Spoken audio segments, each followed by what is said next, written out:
cold. From 7 to 9, come keep with the show. It's a new era. Let's get it, let's go. From 7 to 9, it's Tingle and Co.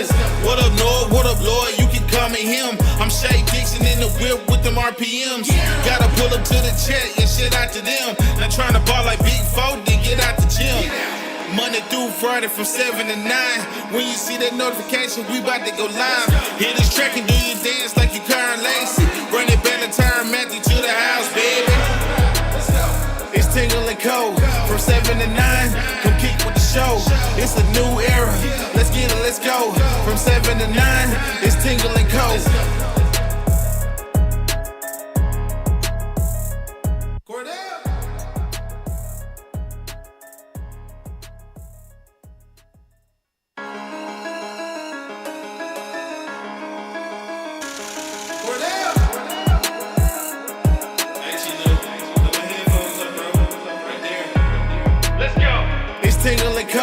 From 7 to 9, come keep with the show.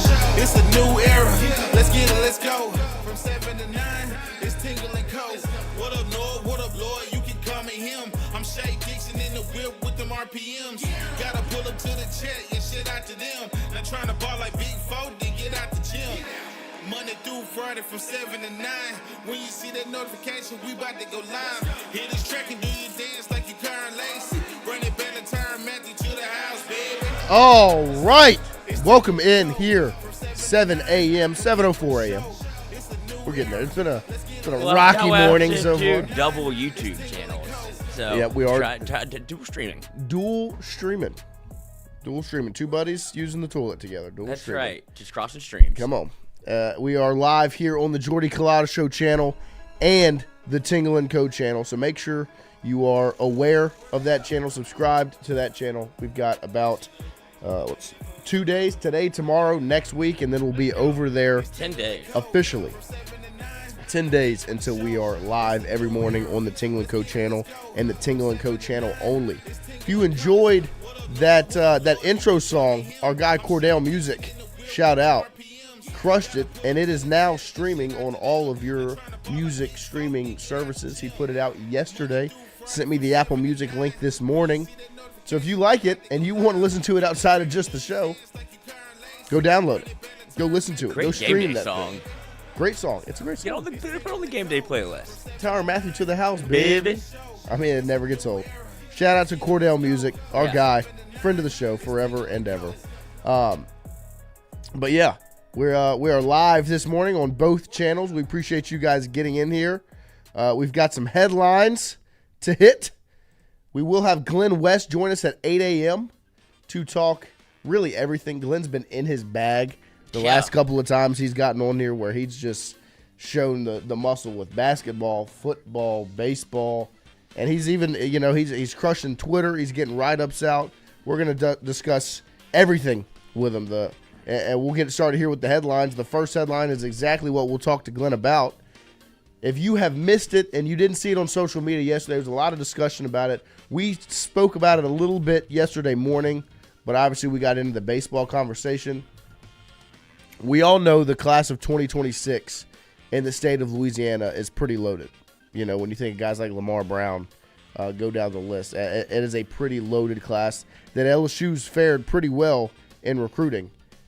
If you go look at that 2027 class, that's another one that is juiced. Ahmad Hudson, Elijah Haven, go down the list. I mean, that, and those guys aren't even the number one player in the class. What's his name? Zion Forstall. These are two classes that if you really go and look at them, Zyron probably. Stacked probably. Absolutely loaded. I think around about 8 players expected to be 5 stars between the two classes. This is what we talk about when we talk about recruiting the state of Louisiana and being a school and a program that's able to live off of recruiting the boot. This is as good as it gets. I mean, these are 2 classes. Not only is it 2 classes, you've got the number 1 quarterback in the country in one of them. He's the 4th-ranked player of the state. Come on now. So we'll get into that later on in the show, but make sure you go look at the 2026, 2027 classes because they are loaded for LSU or in the state of Louisiana. ESPN put out their quarterback tier ranking list for the 2025 season, and the LSU quarterback room was one of 5 in tier number 1. It was, I think, LSU, Penn State, Clemson, Oklahoma, South Carolina were the 5 ranked in tier number 1. The LSU quarterback room was a part of that list. We'll get into that as well. If you missed it yesterday, A&M dominates Mississippi State. So today, Auburn and A&M will face off to see who LSU will face tomorrow night in the quarterfinals. 2 teams that LSU is going to want to get some revenge against. Auburn obviously swept LSU in pretty ugly fashion. And then Texas A&M also beat LSU when the Tigers traveled to College Station. Were only able to take 1 out of 3. Game 2, I believe, was the only one that the Tigers were able to win behind Anthony Ianson. Day 2 of the SEC tournament was yesterday. Like we said, the delayed day one game was A&M versus Mississippi State, and the Aggies rolled on to victory. And when you watch them play, when you watched that game yesterday, you really sat back and were like, how in the world did this team get swept by Missouri? And how are they how is their record that bad? Because they were balling yesterday. And they dominate a hot Mississippi State team. Tennessee whooped Alabama. Now, that final score ended up being a little bit closer because Alabama was able to scratch some runs across later on in that game. Now, I thought we were in for a good one, which it ended up being a pretty good game overall, but I thought we were in for like a classic because it's the top of the 5th, 2 outs, bases loaded, or there was 2-1. LeBron gets walked, so he gets on. So it's 2 outs, bases loaded. Tennessee is not batting. It's Alabama batting. Tennessee's on the mound. Alabama guy steps up, routine grounder to second base. But the Tennessee second baseman fields it, throws it a little early, little rushed. The first baseman for Tennessee, by the time he turned and looked, the ball's back here. Like the ball's gone. And that scores 2 runs for Alabama and gets 2 runners in scoring position. And then the next batter for Alabama comes up, hits a single, scores 2. Alabama steals the lead when they were down 6-2 with 2 outs. 5-2, steals the lead 6-5. And I was like, okay, Alabama got their second life rocking and rolling. Tennessee ties it up in the bottom of the 5th, 6-6.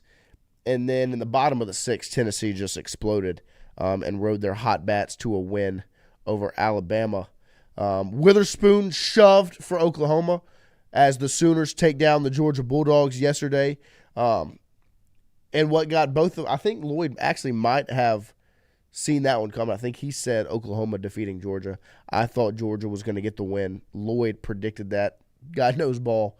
And Witherspoon shoves to get the win for the Sooners. And then in the late-night game last night, we were talking a whole lot about Florida, their ability to get hot, go on a run, postseason play. They don't do that as Ole Miss takes down the Gators last night in what was a pretty good baseball game, a nice pitcher's duel to end off your night. So that's I think that's it for the headline. No, we got more headlines actually. Scratch that. The Elite 11 roster was announced. LSU target Bo Bentley is a part of that group. So obviously you'll get a better look at him. It's between LSU and Oklahoma for the 4-star quarterback, the number 5 QB in the country. If you missed it yesterday, Matt Rule made some comments on college football playoff expansion, which, to be completely transparent with you guys, when I read the comments, when I saw what he said, I laughed a little bit. 40 teams in the college football playoff, a little much in my opinion, but as much, and we'll probably get into this later on, closer to the end of the show, as much as 40 teams in the college football playoff is laughable, and when you first hear it and see it, you're going to laugh. At this point, I don't put anything past the committee or whoever trying to expand it to get more games in. But we'll get into that. I for one, laughed when I first saw the comment. We also had Paul Skeens. His name's been floating around on the trade block a whole lot for the Pirates lately. We'll see if that happens. I'm for it. Get him out of there. He can't go now. It's too soon. I agree. What would you even be like? I had this discussion with Mikey yesterday because what's the point? Like, even if you're a Pirates fan and you're like, yeah, trade him right now, imagine the haul that you would get. Okay, then what do you do with that? Because clearly you don't have any interest in investing in. There's not that many Paul Skeens floating around on the planet Earth. No. Like, if you're Pittsburgh, if you're the Pirates, you don't trade what you grab generational a hold of this diamond and you don't let it go. Yeah, it's not like, this is a great asset to trade. Yeah, so at that point, then it's like, sell the team. Yeah, well, yeah, that's what it should be. That should be the conversation. Like, this is malfeasance. Like, this is aggressively. I agree. Wrong. Stupid. Yeah. But as a Paul Skeens supporter, get him out of Pittsburgh. Yeah, but I don't want to see him go to the Yankees, right? The Red Sox. I don't want to be there either.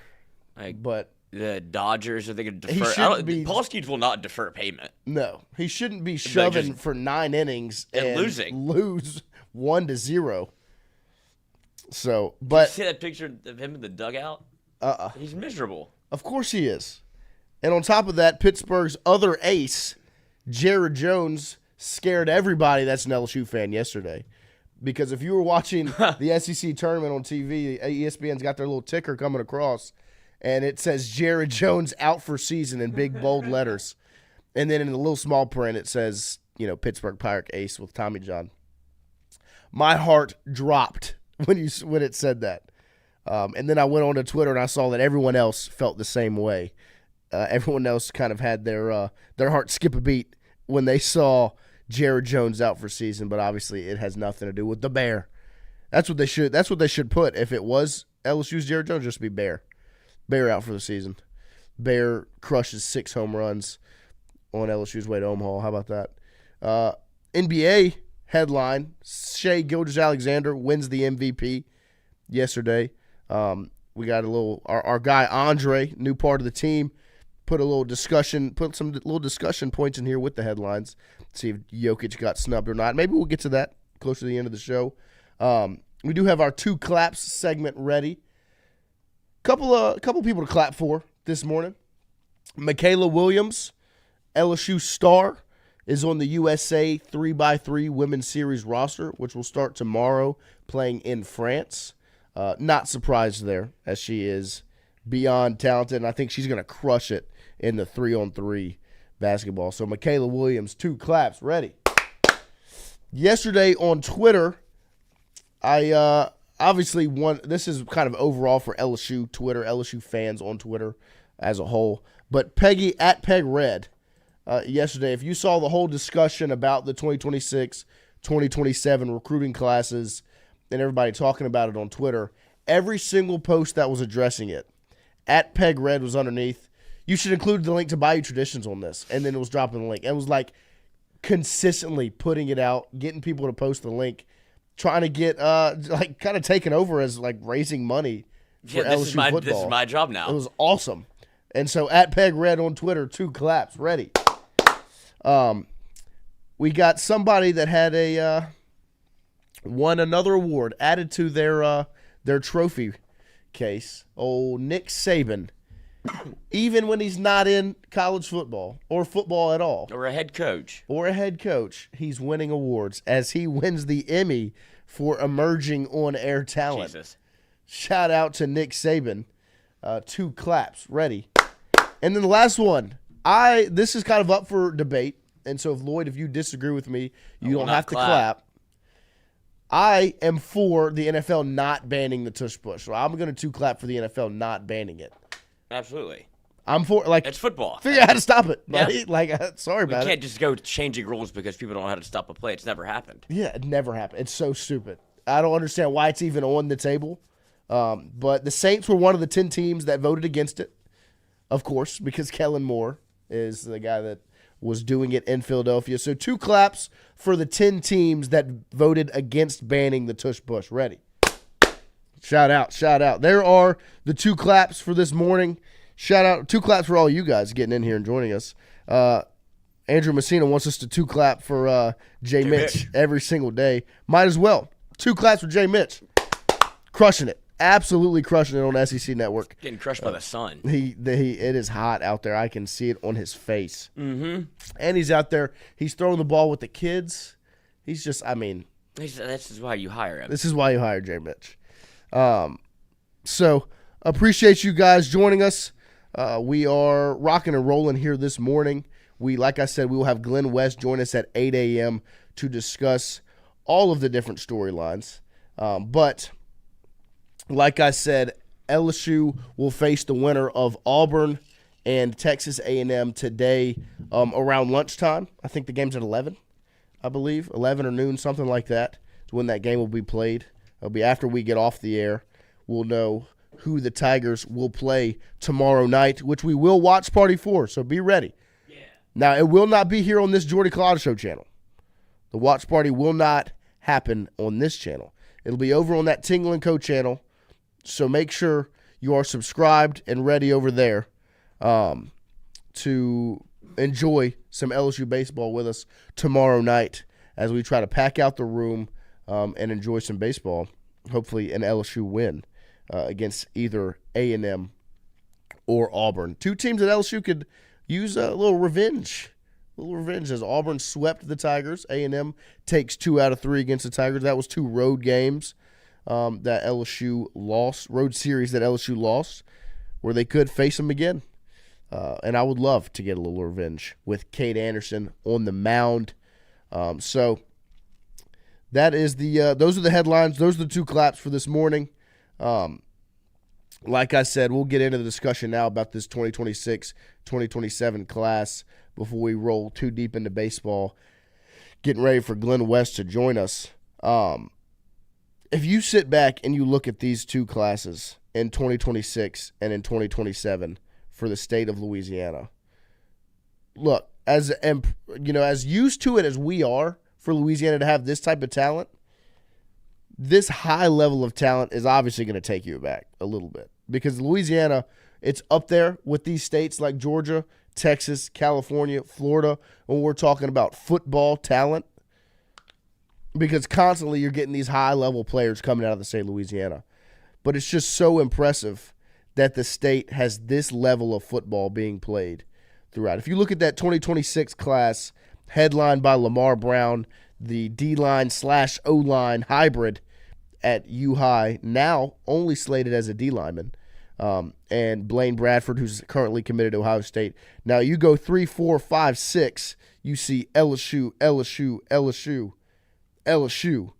and Richard Anderson, who in my opinion is the best player in the state. I sat there and watched him dominate against Ash last year in the state championship game over as Edna Carr won their state title last year. Jabari Mack, the speedster out of Destrehan, another 4-star.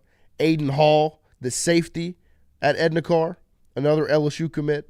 Bryson Martinez, offensive tackle from EA, and I got a front row seat to this guy playing basketball for EA when Central High played them in the quarterfinals last season, and EA had 2 big O linemen that played basketball, and you could see a visible difference in the 2. Bryson Martinez one time got a rebound on one end against us, coast to coast dunk, outran like guards, and I was like, that's why he's an LSU offensive tackle in 2 years. And then Kenny Darby, the speedster wide receiver at Airline, up in the 318. Those are the top 7 guys, and right now, 5 of the 7 committed to LSU. Lamar Brown is currently slated. That's the prediction, is that he'll be at LSU. Blaine Bradford is the odd man out with his Ohio State commitment, the safety out of Catholic High. I do not think that recruitment is any way over. And then you turn the page to 2027, and this is where the conversations all kind of started to kick off, because we know that the 2026 class is loaded. Right now on 247, in their 247 Sports Composite, the top 4 players in the state of Louisiana in the 2027 class are all 5 stars. 5 5-stars in the 2027 class currently. Zyron Forstall from Jesuit, 6'3", 235 edge rusher, number 1 player in Louisiana, number 2 at his position, number 2 nationally. Then you have Ahmad Hudson, the 6'6" tight end out of Ruston, who's the number 1 tight end in the country, number 10 overall, who is a freak of nature. He's a two-way athlete, plays basketball as well. I think one game last year against West Monroe, he had 38 points and 20 rebounds, dunking everything. Easton Royal, wide receiver out of Brother Martin, 5'11", 185, the number 4 receiver in the country. And then the final 5-star to close it out in that top 4, Elijah Haven, quarterback at the Dunham School, 6'5", 215. You know how we feel about Elijah Haven. He's the number 1 quarterback in the country, and he is an absolute dog. If you go turn on the film or just go to the Dunham School and watch him play. Those are 2 loaded classes. I mean, just absolutely loaded. And that 2027 class is obviously the one that got everybody talking. I mean, 4 5-stars and 3 of them on the offensive side of the ball in the state of Louisiana. We're talking about 3 of the 4 quarterback, wide receiver, tight end. Then you got an edge rusher to go with it. To close out the top 10, you've got Albert Simeon, Braylon Calais, Peyton Houston, Malachi Ziegler, Karen Eugene, and Jaden Miles, the running back out of Catholic. Those are all 4 stars. You don't start seeing 3 stars until you get to number 14 on the list. I mean, this is a loaded class in 2027, following up a loaded class in 2026. So obviously the thought process is, if LSU goes and puts their foot down and builds a fence around the state of Louisiana, you'd be pretty confident in what the team looks like moving forward with these guys coming out of the state of Louisiana recruiting class. Now, Andrew Messina is correct. LSU is not going to get all of these recruits. No, I mean, you're not going to get all of them. That's just it's unrealistic to even think that right now. So I agree with you, Andrew, because LSU's not going to be able to build this monumental fence or wall around the state of Louisiana and stop other schools from getting in. Obviously, already Blaine Bradford is committed to Ohio State, the number 2 player in the state in the 2026 class, number 1 safety, I believe, number 3 safety in the country on 247. Well, obviously, we will discuss this with Glenn West at 8 a.m. But, yeah, no, I agree, Andrew. This is not something that LSU is going to be able to say, hey, we're going to get all these guys, the top 10 in both years. If they could, I mean, that would be outstanding. It would be massive. Brandon Hollingsworth, Haven has been knocked down to number 11 QB in the country on 3. I did see that yesterday. It did surprise me a little bit. Look, maybe you can call me a homer if you want. I've sat and watched Elijah Haven play a lot of football last year as a sophomore. I'm excited to see what he's got in his junior and senior year. I think he's the cream of the crop. I mean, he is beyond impressive when he's out on that football field, both with his arm and his legs. So it'll be interesting to see how this recruiting class goes down. And so that's why I shouted out at Peg Red on Twitter, because she was getting people to raise that NIL money, because you're going to need it. But to me, the biggest thing about this is the way LSU's team is constructed right now, right? All transfer portal talent. You've had to go out and add guys to your team that are through the transfer portal that aren't going to be here next season, after this year. Mansour Delane, plug and play, 1 year. You know, A.J. Halsey, plug and play, 1 year.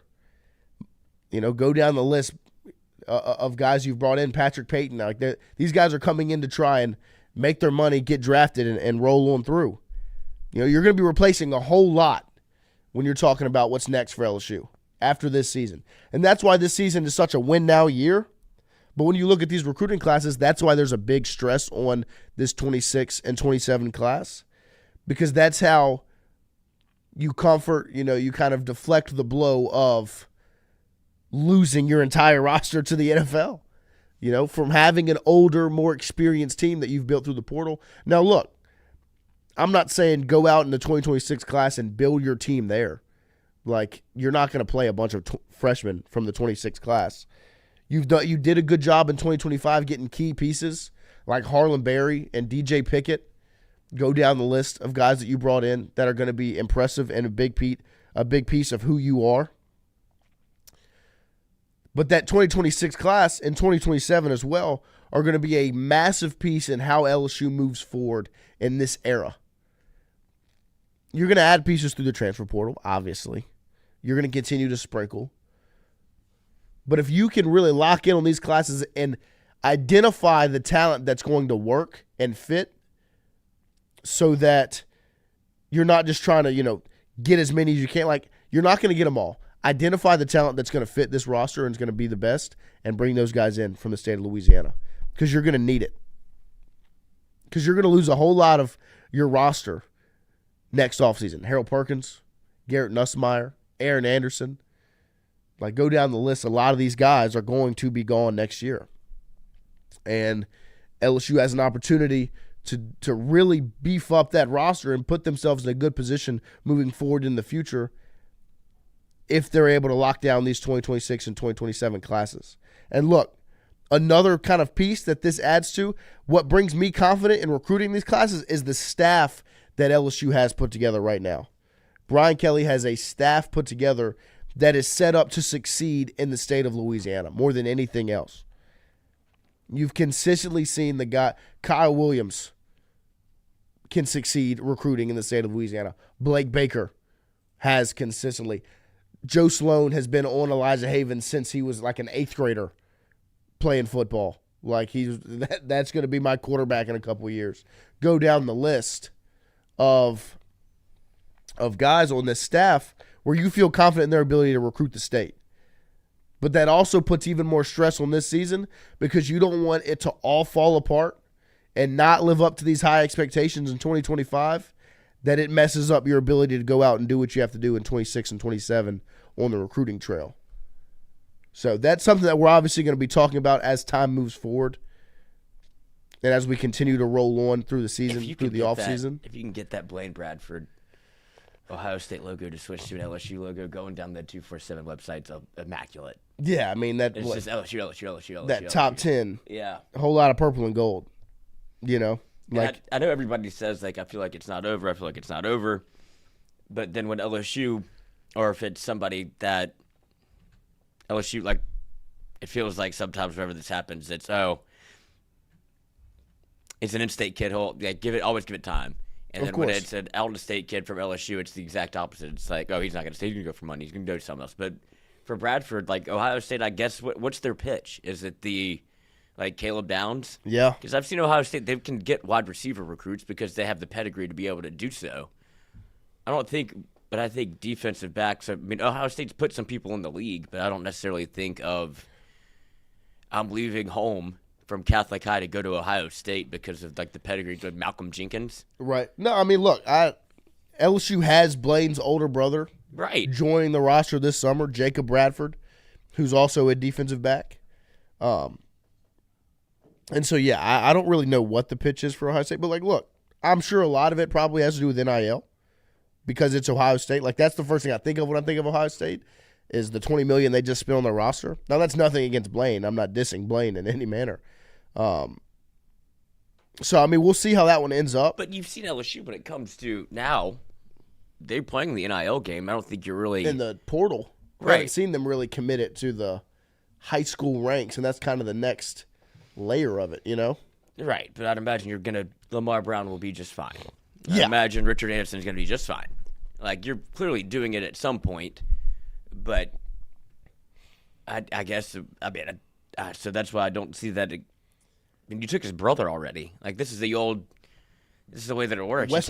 You take the brother to get the brother. Of course. So it's interesting. Especially when they're both talented. It's just it's just, like I said, I was just looking, like, scrolling down, and you just see LSU. It's like, oh, bang, Ohio State. And then it's LSU.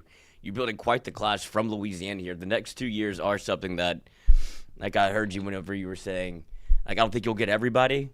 You got to get the top 6 from both classes. You've got to identify the ones that are going to be studs, those guys. And because who's the one that reclassified the wide receiver? Is that Kenny Darby? I believe so. Did he? Because he was the number 1 wide receiver in the country in 2027. For 2027, now he's at 2026, and his recruiting takes a knock, but that's somebody. If you had committed in the 27 class, you see him the number 1 wide receiver in the country. Like that doesn't. This will like his ranking of 7 and a 4-star will all change. Oh yeah. Like that's why this year, like you said, that like 8 of them are on track to be 5 stars because there's a lot of these guys that are 4 stars right now, and when they get on that football field for their final season, like to me, Richard Anderson probably at the end of the year he's gonna be a 5-star. Not probably. Like, it's a 5. He's a 5-star after the state championship. Like he is a monster. Jabari Mack and Kenny Darby, Bryson Martinez. I'm telling you, this guy is an athlete. The offensive tackle out of EA in Ascension Parish, an athlete. But yeah, I mean, those are 2 important recruiting classes, and LSU right now has the staff to make that work. Now, my concern is if you don't live up to the high expectations in 2025, what happens? You know what I mean? Like the fallout that can occur from this season can have effect on 2026 and 2027. But speaking of the 2025 season, there were some quotes from Blake Baker, who is the defensive coordinator for LSU, obviously. And he talked a lot about his defense. And one of the quotes was, you got to start with getting Harold Perkins back. I think it was the 3rd game he got hurt. He's just a natural leader for us. He brings a lot of energy. I mean, that is, when you're talking about this defense, the 2 biggest points, I think, when you're looking at it are transfer portal guys that you've brought in, and then in second place would be Harold Perkins returning. Talking about that Perkins injury, Baker says, I think we were all holding our breath. I honestly thought it was a knee when I walked out there on the field just because I saw him get bent back. But all things considered, it was the best scenario. Or no, that's Whit Weeks. This is Whit Weeks. You had a clean break, and his deltoid ligament ended up tearing. That's probably what made him miss spring. Whit Weeks, obviously, right up there with Perkins. I mean, that is the duo. When you're talking about this LSU defense, those are the 2 names. Those are the headliners. Whit Weeks, Harold Perkins. Whit Weeks, Butkus Award watchless, without a doubt.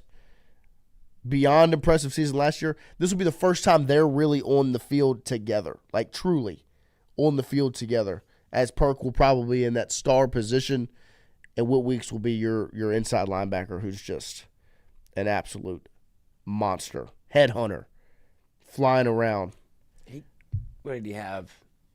125 tackles? Yeah, I mean, turn on the tape from the Ole Miss game. Didn't start. Nope. No, USC, he was not a starting He played, linebacker. but he wasn't a starter. No. I think it was Devin White that had 130 tackles when he won the Butkus Award. Yep, 2018. And so you have a guy that is damn near a Butkus winner Same coming number. back. Yep, 40. big 40. But yeah, no, I mean, you have him returning and you have Perkins right there next to him. Blake Baker went on to talk about the young Tigers on this team. He says, when you look at that 2024 freshman class, Dominic McKinley, Ahmad Bro, Deshaun Spears, Devon Keys, P.J. Woodland, Gabe Relaford, just ripping names off. That's a good group of freshmen who played a ton of snaps for us. It'll be interesting to see, like we continue to talk about, we integrated with some transfers. We talk about before we bring in any of those guys, the number one thing our job is to do is to bring in competitive depth. I think you're going to see some guys step up from a leadership standpoint and just from a competitive depth standpoint that were maybe kind of fringe guys for us last year. Look, they brought in these transfers in this past class, and I think these transfers are going to have a real opportunity to play because they're really, really talented. Super talented. Mansour Delane, A.J. Halsey, Sadir Mitchell, Jakeem Jackson, Tamarcus Cooley. Go down the list of these transfers that have come in, that have been brought in for LSU football. They're going to play.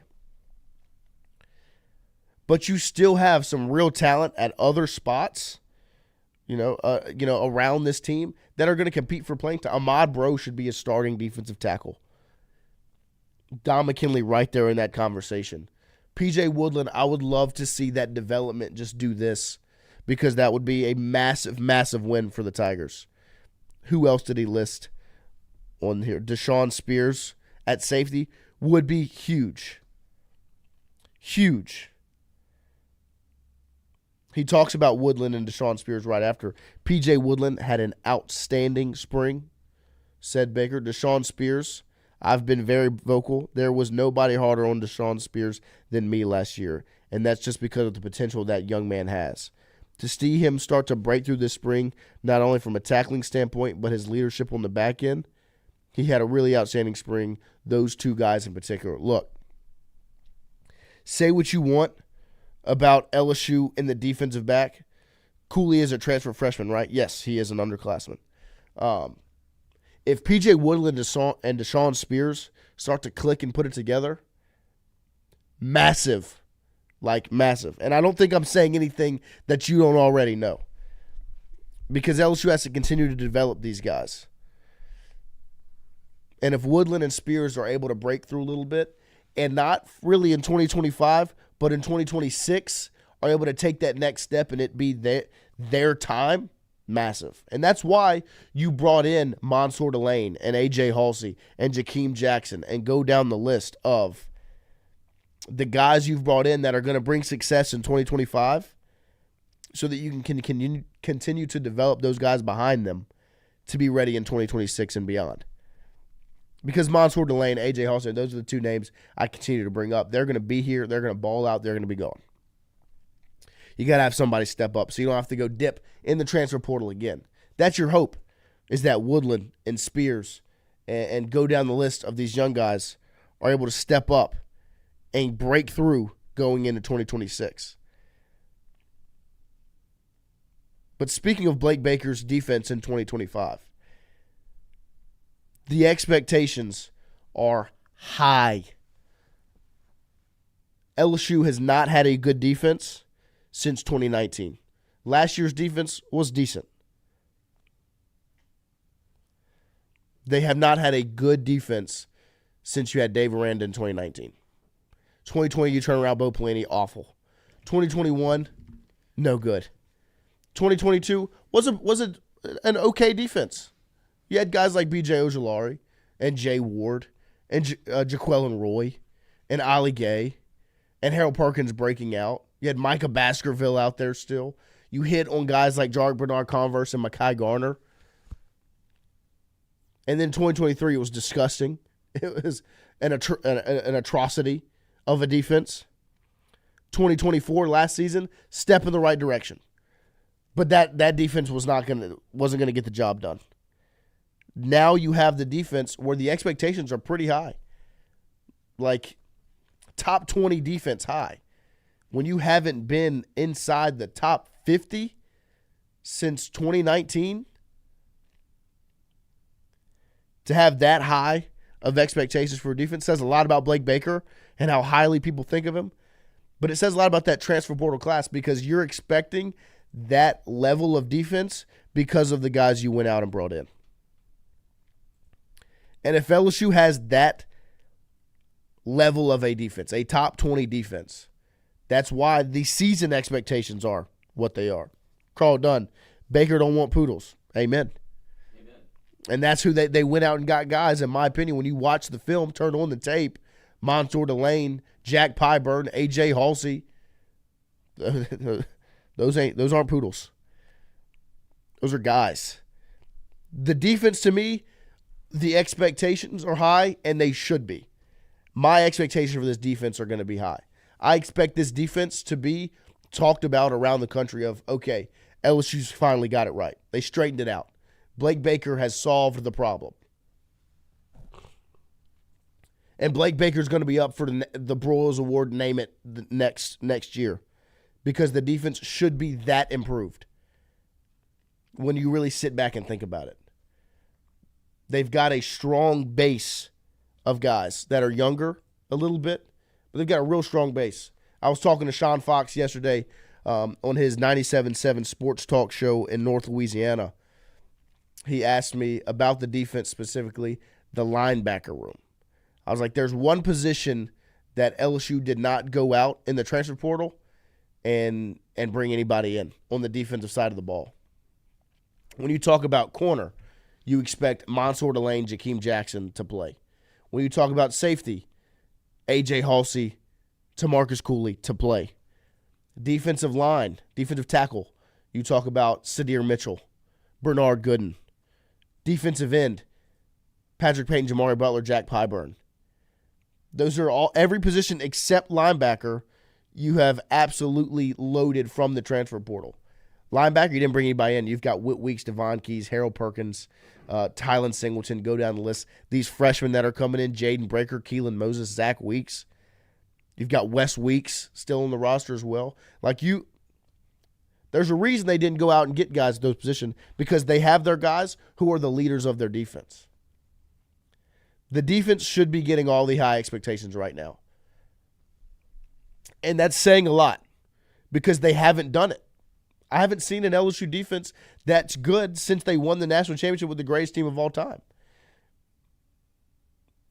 And right now, when I'm looking at 2025, that's where my expectations are that the defense that LSU is going to put on the field is going to be talked about around the country of, okay, they figured it out.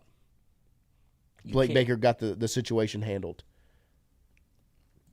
I know that because of what Matt House did in 2023. Uh-huh. He was a Brewers Award finalist in 2022. He was. Like, that defense was good. It was. That was the conversation around it was like, don't let Matt House go. You can't let have somebody come in and hire Matt House, whether he wants to be a head coach or be a higher paid coordinator, and then absolutely a cataclysmic change. I don't know what happened. I don't know how it happened, but to go from a Brewers Award finalist to, hey, I got to call my friend so I can get a job. Right.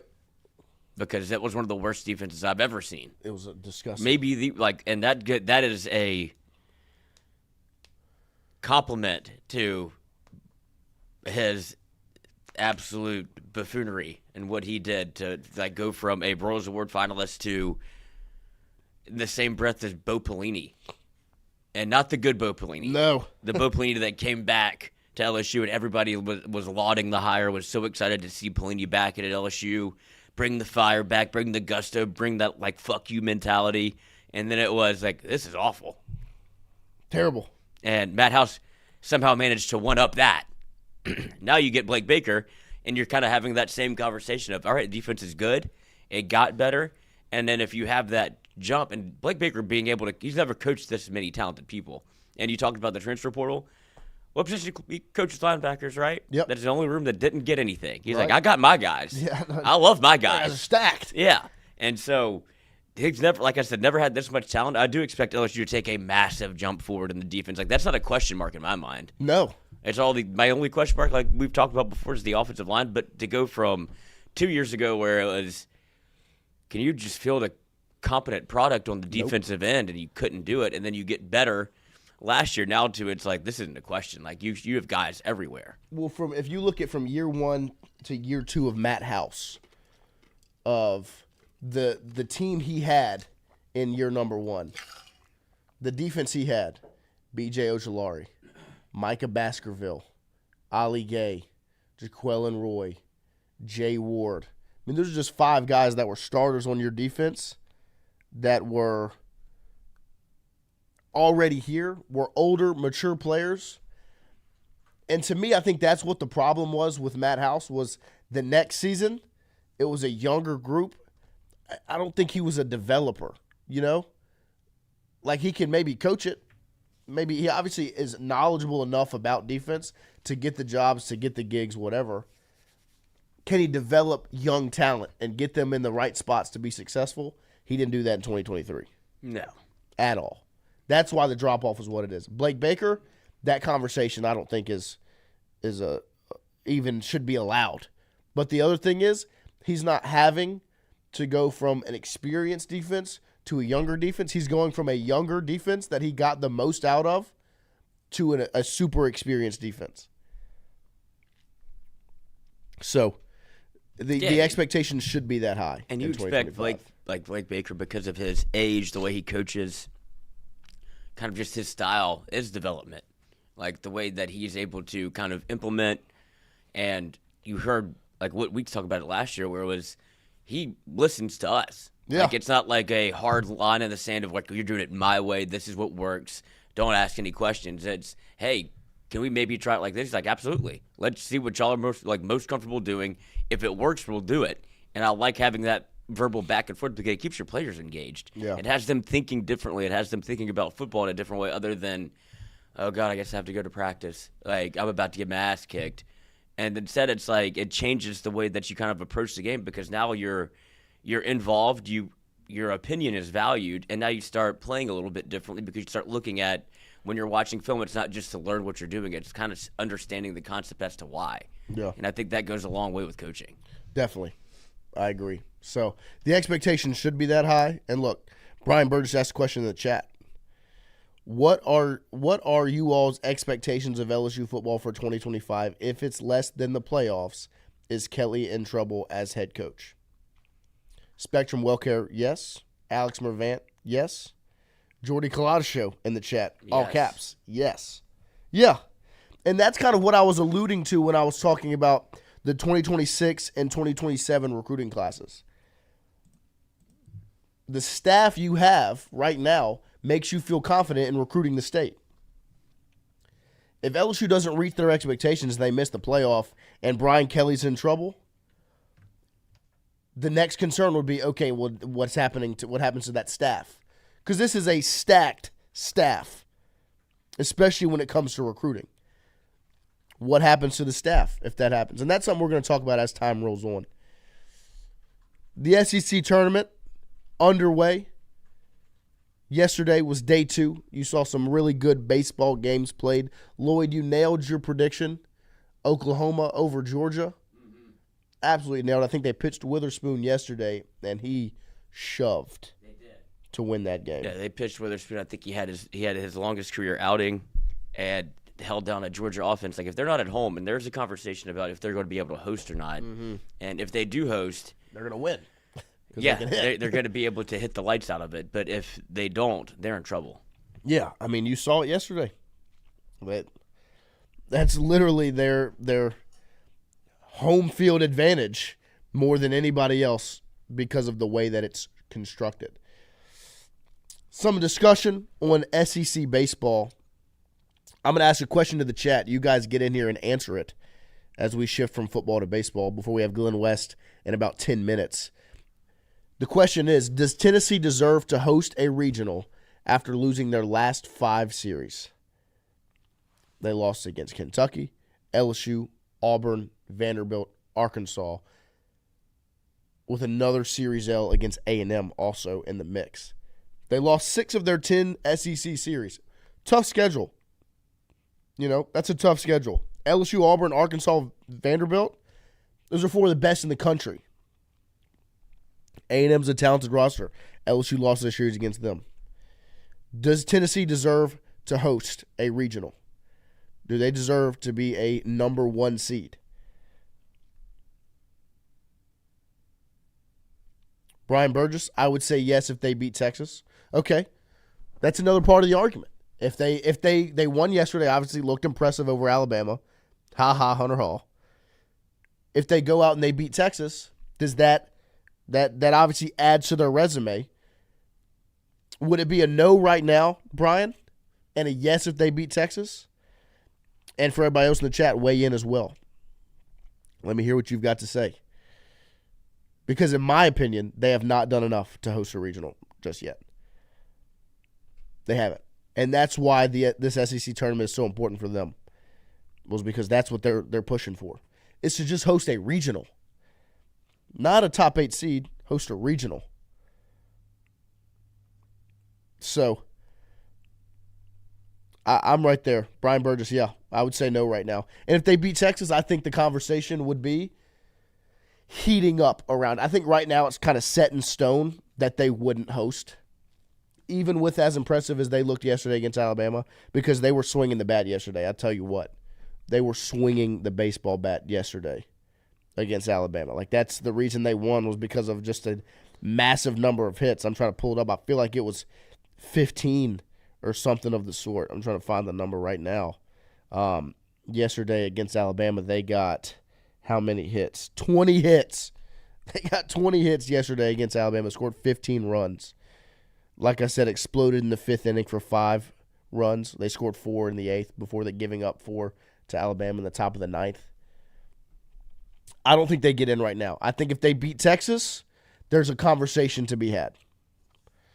Carl Dunn, they won 4 of their 10 series. Sam Hanna, they have to beat Texas.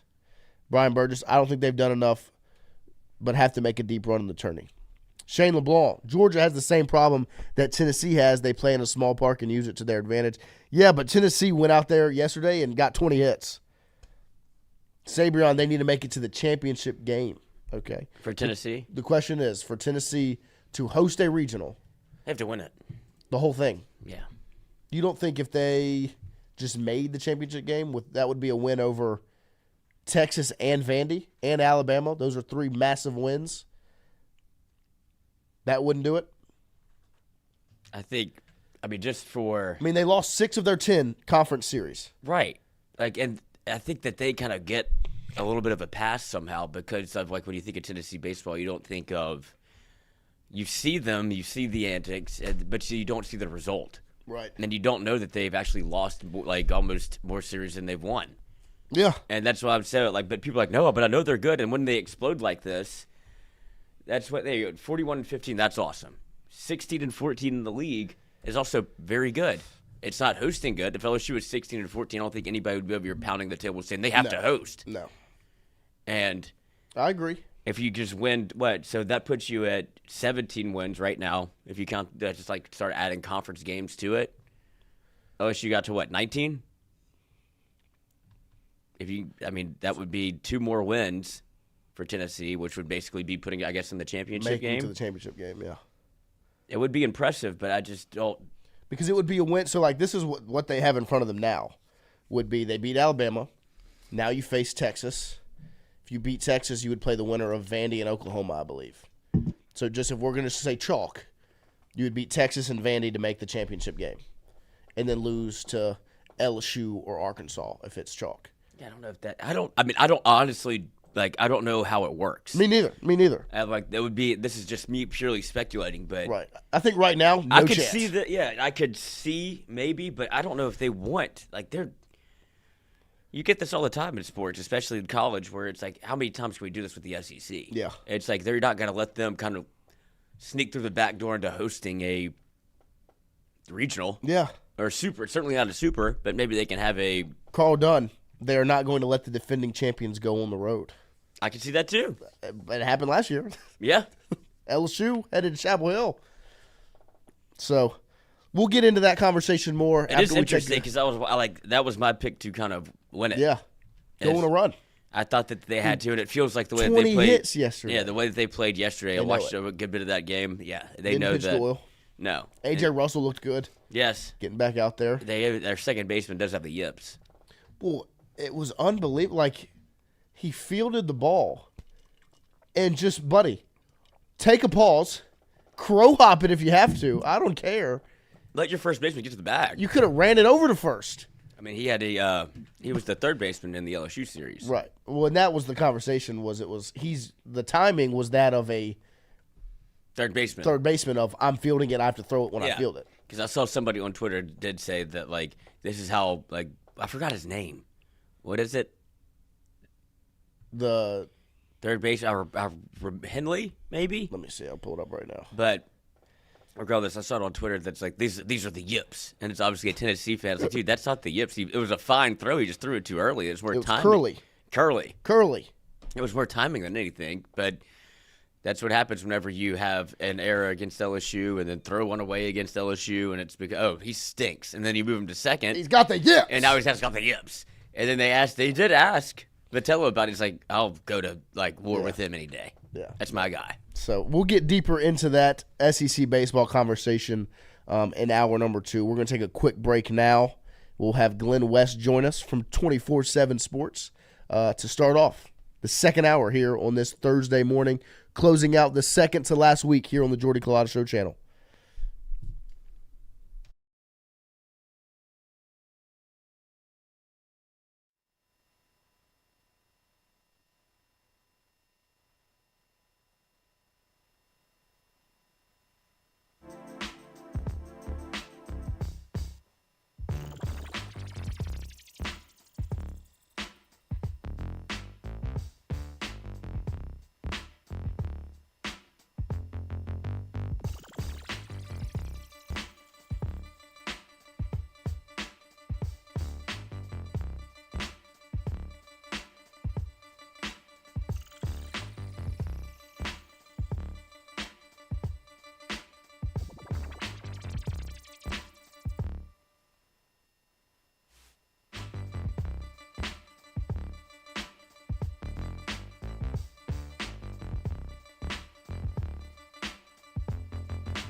Yeah, I mean, if you need the play-by-play on that video to understand what's happening, you just saw the king of the dogs walk out and control more dogs. Control the arena. That's what Blake Baker needs right there. That's what Blake Baker is looking for. Go back, show that dog bowing down. This massive horse of a dog bowing down to this little puppy coming out. Look at this. Sorry, oh, sir. Shit. I'm sorry, sir. Omar coming. I'm sorry. I didn't do nothing. He's like his little cracked little. Oh God! Oh God! Hey, he's so calm. It's terrifying. It's the king of the dog. It's alpha. That's the alpha. That's the LSU defense, right? That's what Blake Baker's looking for. There's Perk. There's Wit. Ain't no poodles. Ain't no poodles. Ain't no poodles. Sabrion Green. I just knew this video was going to find its way to the show. I mean, that's how we know you're a real one. That's right. That video's wild. You know. I did go down I went down this rabbit hole yesterday. Did you? Like, because I was shocked. I was like, oh, okay, how does this, where are we? How does this operate? And it's apparently some, like, wild dog camp in China. And there's, like, somebody wrote something about it, and, like, what breed of dog that is, and that's, like, not the one you want to fuck with. Yeah. Apparently, like, you see, like, the big, but they all have these hierarchies in there where everybody wants to be the alpha, and he fought his way from the bottom up to the top. And now they're all, like, they've all fought. And so that's why that Kerr is like, oh, God, like, I'm good. Yeah. And he, like, has to police the entire little commune that they have of these dogs. They eat, like, real meat. Yeah. And well, it's like, I don't know what they're for. It almost looked like a prison dynamic. Yeah, it is. Like, but I don't know what those people crazy. are doing, because they're feeding them. Yeah. But then that's about it. And so I was like, I don't know if this is, like, legal, but then it's like scrapping. It's in China. Yeah. I don't know what they use them for, though, but they got this stockade of dogs, and that's the bad boy. They look like Debo from Friday. Like, oh, Debo coming. Yeah, that's what I'm saying. Omar coming. Like, straight up. I'm good. Shane LeBlanc, Lloyd going down a rabbit hole. Shocker. Not. I'd like to learn. Yeah, and that Lloyd is, it's just funny that Sabrion knew that video was going to make its way up here, of course. I mean, that's algorithm's not hard to find out. No, you know. Conspiracy theorist, yes, absolutely. They're always right, too. Don't be shocked. Whatever. You can never be shocked if you open your third eye. Oh, my gosh. Who is this man? Who is this man? But, yeah, no, we'll have, hopefully, Glenn West join us in just a minute, waiting on him to hop in to the call. to the video call so we can get back in some of the LSU football discussion. But staying with baseball, like we said, LSU will play the winner of today's game between A&M and Auburn. Lloyd, if you were to pick, do you have a preference between either of those two teams? Like, would you – like, to me, I kind of want the revenge against Auburn a little bit more than I do against A&M just because of how ugly it was when you got swept that weekend in Auburn.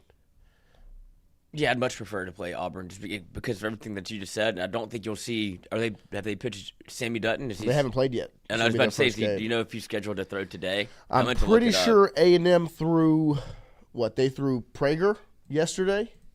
Is that that was one of their guys who was their other they have two. Yeah, they have I think their second ace is throwing today. Let me see if I can pull up who pitched yesterday for. So yesterday for A&M it was Prager that pitched yesterday. And so today it's going to be, I'm pretty sure they're slated to throw the other guy. If I could remember his name. Lampkin. That's his name. I'm pretty sure they're slated to throw Lampkin, the lefty. So I feel like if I'm Auburn and A&M's throwing Lampkin, you throw Dutton just to match up and get the one, you know. So I'm of the conversation that I want to play Auburn. I want LSU to play Auburn tomorrow to get a little bit of that revenge. Also, I think as good as Auburn is, that A&M roster is stacked, and A&M can get hot. Man, like we were talking about it yesterday, like they need, this impressive run to win the whole thing, to get the automatic bid and play postseason baseball. They know that's their only way to get in. And so they're going to be a little bit hungrier than Auburn probably, because Auburn will have already gotten a win. They'll play LSU. If they lose, they're still a top 8 seed. A&M's got to win, So I would rather play Auburn, but more than anything else, more than any of the other strategic stuff, it's just to get back. Like I just the revenge factor is what weighs heavier for me than anything else. Say Brown Green, got to play Auburn, got to get our get back after that embarrassing performance. I'm with you. Carl Dunno, better for RPI to play Auburn. Yeah, I agree, but I don't think that's really a conversation LSU's in right now. Brian Burtis, A&M has 2 aces. They have Lampkin and Prager. They threw Prager. They should have Lampkin slated to go today. But yeah, I'm with you. I mean, I'm fine with LSU getting revenge against either of them. I tell you what, I'm ready for LSU to play baseball. Like I was sitting there with it on the TV yesterday, and I just clicked it on and sitting there watching, and I was like, LSU's not going to play today or tomorrow. I gotta wait 48 hours before the Tigers are on my television playing baseball again. Like, I cannot wait to see LSU on my TV playing baseball because it's just been too long, man. Like, and it's the normal. That's the thing, is it's the normal time frame. Like, it's the normal weekend time frame of waiting until Friday. But it's watching everybody else play and being like, LSU's still not on the TV yet. Like, I'm ready for LSU to be on my TV and watch them play. I'm sure many of y'all feel the same way. Like we said, it will be A&M versus Auburn to take on the Tigers. The winner of that will be played today. Around the SEC, the other games that are to be played today in the conference, in the tournament, you've got, like I said, 11 a.m. is Texas A&M and Auburn. And then, see, any other SEC games happening today. Tennessee, Texas at 3 p.m. That one is going to be must-see TV, I believe. And like we said, it's going to weigh heavy on if Tennessee can get a regional at home or not. Oklahoma and Vandy at 6:30 p.m., and that one will close it out. This weather is obviously something to pay attention to. Hopefully LSU plays regular schedule, but at the same time, I don't really care if they play on their regular schedule or not because they found a way to win games in the middle of the night. That's what the wheel is for. That's what the wheel is for. There's that very reason if we had a delay during the watch party, we could wheel it up. We will be live tomorrow. Yes. For LSU's baseball game. Rain, sleet, snow, hail. Whatever time it's at. We're doing it. We're going to watch party it. We sure will. Saturday, we'll see about a watch party. It's up in the air. Yeah, we're going to try. If LSU wins, we're going to try. If they don't win, it's not. No. If LSU wins on Saturday and they play Sunday, we will watch party on no Sunday. doubt. That one is set in stone. Saturday is up in the air. I have a wedding to get to in Ethel on Saturday. And so just from a scheduling, timing, it would be, kind of a rush. But Sunday, wide open. And that obviously will be my last day here before I head out of town Monday morning. But I have gone and got some equipment to go live from the Bahamas next week from 7 to 9 with Lloyd, so we can still have shows the final week here on the Jordy Culotta channel before we make the official transition over to Tingle & Co. And we've got our guy, Big G. Glenn West, who, let me just say, has been crushing it the last couple of times on we've had him on, just flexing his muscle, talking about baseball, basketball, football, all of it. And we've got him back here this morning. Glenn, we appreciate your time. Good morning. Hey guys, apologies for being a little late. I wasn't exactly sure what time we were going today, so that's on me. No worries at all. Glenn, don't you ever blame yourself for our inadequacies. We're pretty. You're the pro. Yeah, and we're pretty laid back. You could have showed up at 9 a.m. We would have still done the interview. Yeah, we just would have talked. Awesome. Sounds good. We appreciate you getting in here this morning. We'll start it with a lot of the conversation on social media.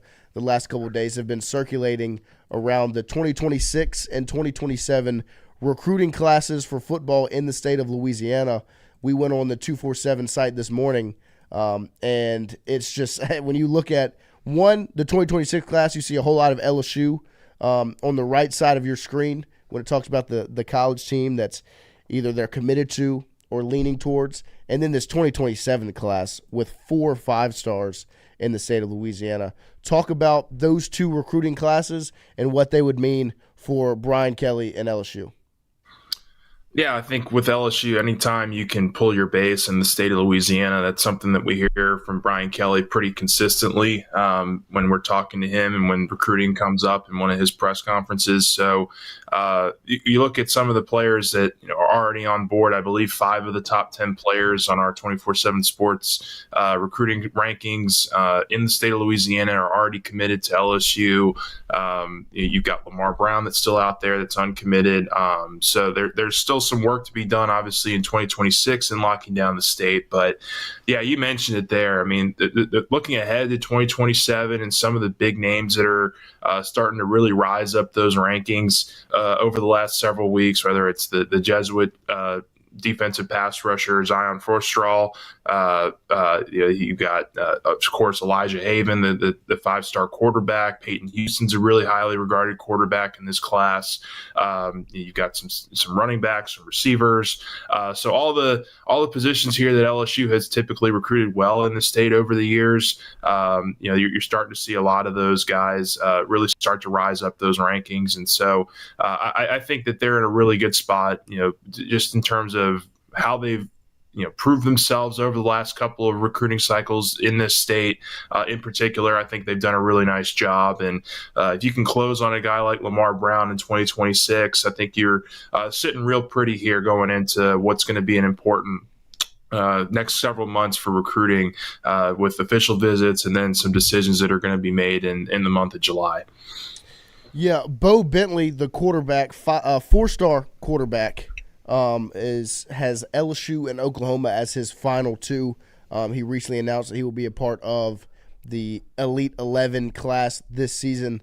Talk about the quarterback out of Salina, Texas, and where LSU stands in that recruitment and what it would mean for the Tigers moving forward.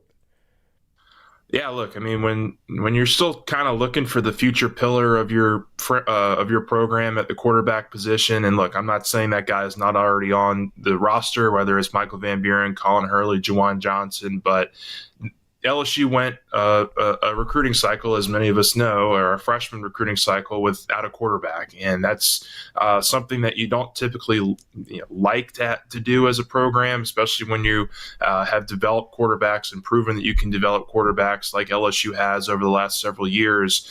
And so the transition of obviously losing a guy like Bryce Underwood in last cycle, you kind of immediately shift your focus to 2026. And I think the guy that's really stood out for Joe Sloan, for the offensive staff at that quarterback spot, really since the turn of the new year, has been Bo Bentley. I mean, LSU was in on him, kind of earlier this year. They offered him back in February, but they've really cranked up the recruiting heat. He's been on campus already this spring. He'll be back on, I believe now he's changed his date, so he'll be back coming up here, I believe, next week and on May 30th. So that's going to be a huge weekend for the Tigers in this recruiting cycle, and getting a lot of, I think there's going to be double-digit visitors, but Bo Bentley is going to be a big name on campus because he's somebody that's just really soaring up the recruiting rankings since the turn of the new year. He's already got great mechanics. He had a fantastic junior season last year at Salina, and has only continued to build on that in the offseason. So he's that guy that I think if LSU can get on board, some other things can come into place. But he's certainly, I think, at the top of the list of quarterbacks that LSU would love to bring in and kind of give you some youth and some youth presence as you look ahead to what life is going to be like without Garrett Nussmeier. And I believe that there was a video that came out of Jabari Mack, an LSU commit, where he catches a touchdown pass, and everybody was like, "Whoa, I know Jabari Mack's good," but then you see Jackson Fields make the throw, and it became, is this a guy on anybody's radar? Because this is impressive. Is this a guy that LSU might be looking into? Because not highly recruited, but I'm starting to see on his Twitter that there are offers rolling in, and he will be at an LSU camp, I believe, the 20th. Yeah, this is going to be one to monitor for sure. I mean, I like you, Lloyd, hadn't really seen a whole lot of Jackson Fields buzz. I mean, he's now starting, I think, to catch on here going into his senior season. So I think, look, he's going to be on campus, like you mentioned, for a camp this summer. LSU typically, when they bring in these, in-state prospects at various positions that maybe don't have the offer sheet yet or don't have like the national acclaim that a lot of these other prospects do, they use these camps as a really good kind of examination ground, I guess, to really kind of get a good look and a good feel for the player. And so it's good that Jackson Fields is open to coming out and competing, and that's something that this staff has pretty typically responded well to. I mean, you go back a couple of recruiting cycles ago, Ashton Stantz was a guy who really wasn't on many people's radar, and he came in camp for LSU 2 or 3 times during the summer before his senior season. He walked away with an offer and committed pretty much on the spot. So these things have happened before, where maybe some lower ranked prospects have really caught on late in their careers and have gone to LSU camps and really thrived. And so we'll see kind of what happens there. I still think all the eggs are right now in the Bo Bentley basket. Cole Bergeron is another Louisiana quarterback that I think you should be keeping an eye on. I think he goes to St. Thomas more. So there's a couple local guys for sure, but Bentley is the big prize that's out there that I think LSU would really love to get their hands on.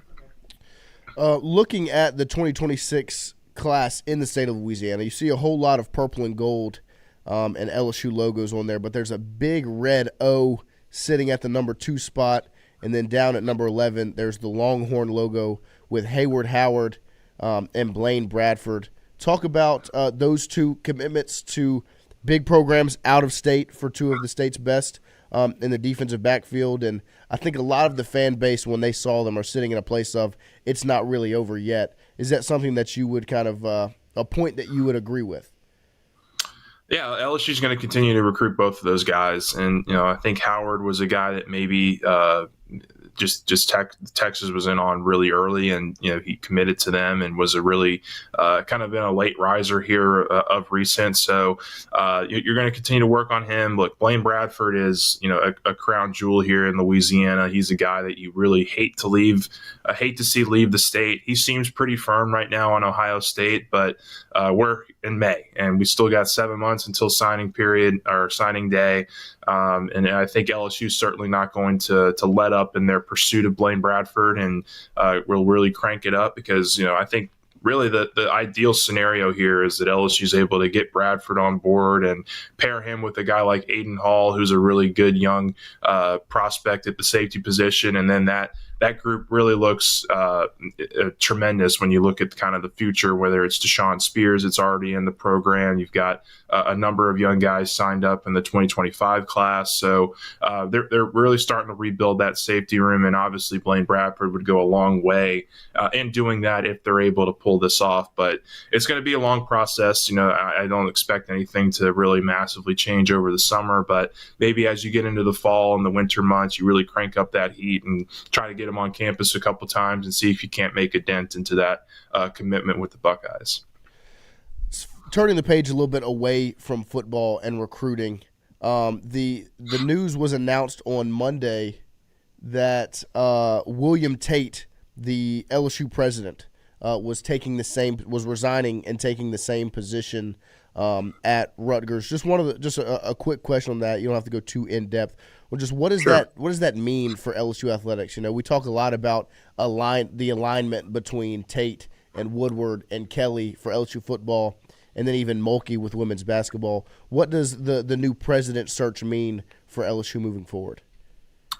Yeah, I think the timing of this is not ideal for LSU. Maybe they've been working on this for weeks or months. I haven't been able to dig too deep into that, and if they have a list of candidates already that they feel good about. But I mean, look, the last time that they went through a presidential change in the university, the interim president was here for 2 years, a couple of years. So it was a slow process the last time, and so just working off of that fact, it could be some time here before we figure out exactly who it is that's going to replace William Tate. But Tate was somebody that was actually very involved with athletics, and I think to a degree that previous presidents really weren't. And I think the reason I say the timing of this kind of is a little bit of a stinker is you've got revenue sharing here coming in July. And I know that they've been preparing for this for a long time. They probably have all their ducks in a row of, what sports are going to get what allocated money and all that stuff, but you certainly would love to have kind of your leaderships intact there when that does hit in July. And they're going to be, whether it's trying to appoint an interim president, trying to find a guy to replace William Tate full time, but he's that was something that I don't think many of us had expected or seen coming, but it's something you got to live with now. And I think the athletic department is going to do their best to, kind of run things here in the short term with how revenue sharing is going to be allocated to all these sports. And you work with the administration as much as you can, and try to get all this stuff in lock unison when that date comes into effect here later this summer. Turning the page to baseball, LSU will get their postseason started tomorrow night. What are just some of your takeaways as the regular season came to a close, and as you look ahead to the postseason?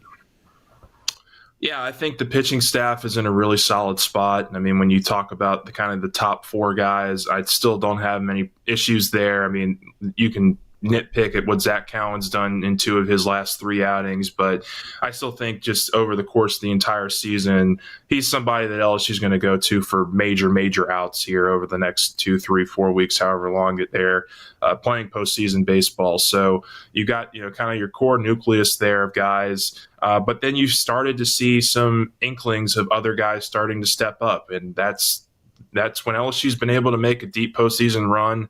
It's been because guys like Riley Cooper, guys like Zach Hess when he was a freshman at LSU, Nate Ackenhausen.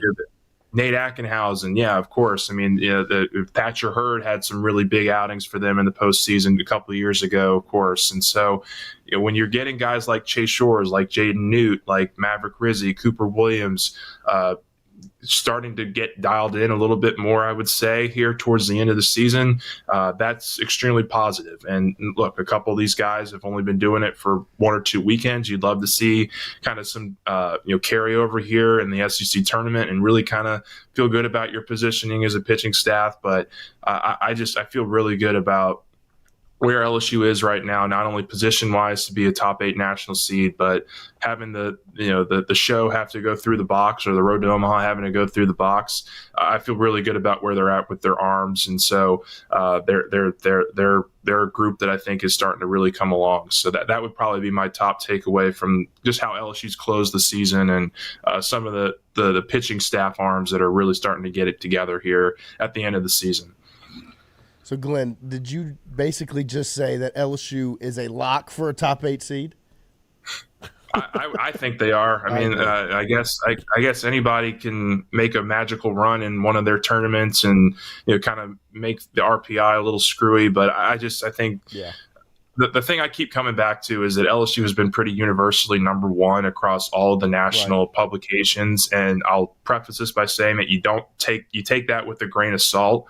But if all these guys are wrong, all these guys that watch college baseball every weekend, not just the SEC, but across the entire landscape of college baseball, if they are that off on LSU being the number 1 overall team, and then somehow they're not in the top 8 at this time on Monday, Tuesday, whenever the selection show is, that would be really surprising to me. So I think they've done pretty much everything they needed to. Getting those 2 wins in South Carolina on Friday and Saturday, I think, locked them in. And I now you're just playing for positioning at this point. I think if you win a game or 2, you could very well be a top 3 or 4 seed. If you one and done, maybe you're kind of in that 5, 6, 7 range. But I still think LSU's in a really good spot for the national seed, which is the first goal of any elite team trying to make a deep postseason run. Of course, yeah, I agree with you. Well, Glenn, we appreciate your time this morning. Sorry about the mix-up on the time, but we appreciate you making it happen. We'll do it again soon. I appreciate you guys for having me on. Thanks. Of course. Great stuff. There he is, Glenn West, senior writer at Go247, at GlennWest21 on Twitter. Nailing it once again. Been crushing the content lately. So shout out to Glenn for joining us.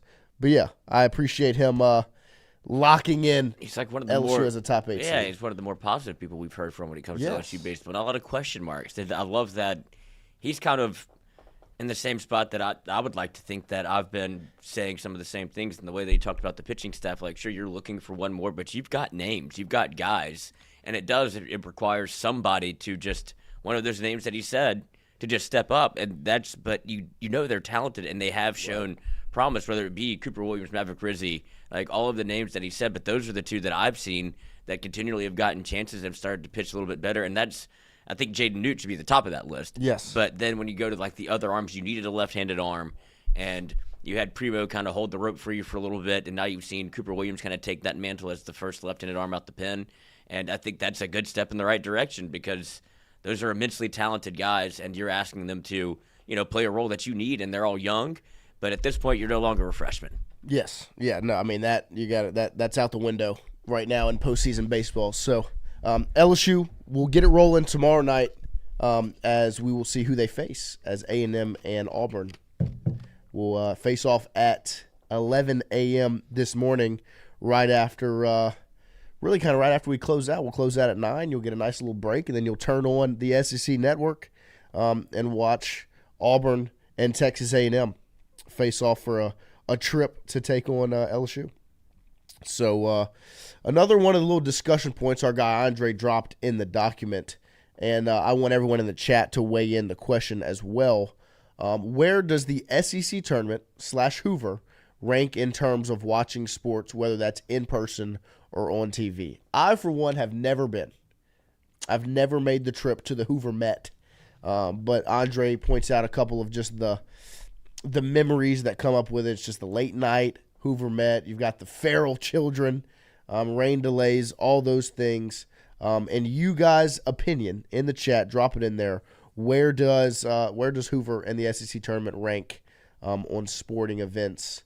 Lloyd, have you made the trip to Hoover? Yes, 2023. We went down as a show, and it was a blast. They have an LSU tailgate there. I think they live in Alabama, but they're a big LSU tailgate. They have their own like whiskey setup that they do. They have like their own branding that's based around like LSU, and they make trips to Omaha. But they do their big deal is the SEC tournament. They do it every year. It was that. I think it was that. You see that one picture of LSU fans are already here setting up in Hoover. I think that's them. Nice. And so we went and did that. We did a show from their tailgate, so that was awesome.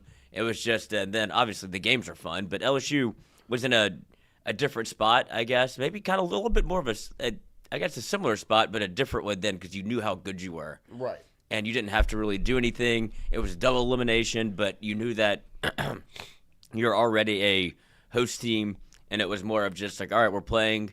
Let's make sure we get everybody the work that they need. And you've seen Jay and how he talks about it. It's like, I'm going there to lose. Yeah. Like, everything's competition.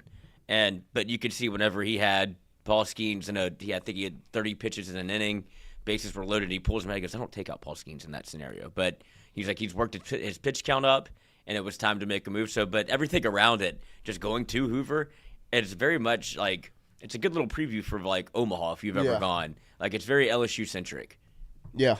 No, I think it's definitely Brian Burgess. I've been to Hoover. It's a great experience. I didn't go back this year because of the format. I definitely think the format now is going to play a factor, like we've talked about all week, in people making the trip, because it's just hard to convince yourself if you have other things going on. Like, I'm all for it. Like, if you want to go, go. But you could make the trip out for LSU on a Friday, but especially if your team's doesn't have the double bye and they have to play on Tuesday or Wednesday, and you're taking off work for the week and your team plays Tuesday night and they lose. I mean, you could go enjoy some other baseball, but it's not your team. So I definitely think that's going to play a factor in the atmosphere and just kind of what it looks like, because teams are leaving after they lose. Jay Gizzle in the Tingling Go chat. Great event live. The LSU tailgates are thick in the parking lot. Also a great event on TV, competitive baseball on TV. That's where it lies for me. Obviously, like I said, I've never been there. But my favorite part is you got baseball all day. Like, we got off the show, what was that, Tuesday morning, 9:30, boom, click the TV over, you've got baseball on, and it's not going to stop until I go to sleep. Like, that's where it wins me over, is that's my favorite part. I remember vividly. Like, that's my favorite part about postseason sports is the amount you can watch. Like, when I got in my car wreck in 2023, April of 2023, I'm stuck in the house for 2 months because I couldn't do anything. I couldn't leave. My brain was all the things. So I was sitting on the couch, and the NBA playoffs started. That was a dream come true for me. Is, first round NBA playoffs, I'm getting games all day, every day of the week, because I'm just sitting on the couch. I can't do anything else. Like, that's my favorite part about postseason sports. It's just the amount you get to take in as a sports lover. And that's what's awesome about Tuesday and the SC tournament throughout. But Tuesday was awesome because, like, we wrapped up the show. Me and Lloyd are in here meeting, talking, doing some different things. Boom, click that TV over and watching baseball for the rest of the day. So Brian Burgess, Carl Dunn, at Carl Dunn. I know some that go for the entire time, no matter if LSU's playing or not. I just don't have interest outside of LSU. Yeah, I get that. I mean, shout out to the LSU fans that are going for the whole week to enjoy it, because that's just awesome. Yeah, I agree with Shane. The Alabama-Tennessee game was pretty big yesterday. The crowds were good for day 2. And I think, I'm with Shane. It should be a good day today for crowds as well. So I think that Hoover, from what I can see, looks awesome. It looks the best. And I just love the SEC tournament and the fact that you get to turn on and watch good baseball. Like, because we've talked about it all year, the SEC is this cream of the crop for college baseball. Now you're seeing it on full display with just how good these teams are. Like, Oklahoma's a day 1 team that just went out and handled Georgia yesterday from a pitching standpoint. Like, that was good baseball. A&M and Auburn should be a really good game today. Auburn's obviously a very good team. You should see Dutton versus Lampkin, which is going to be awesome. So, I mean, it's just it's so enjoyable. One of the questions that Andre put in there to ask you guys was favorite personal memories of Hoover or any specific games. Obviously, one of the favorite all-time LSU memories in Hoover is going to be Todd Peterson. That's up there, of course. So, drop those in the chat. We're going to take a break and then close out hour number 2. And we'll look at all you guys' memories that y'all drop in the chat when we return right after this.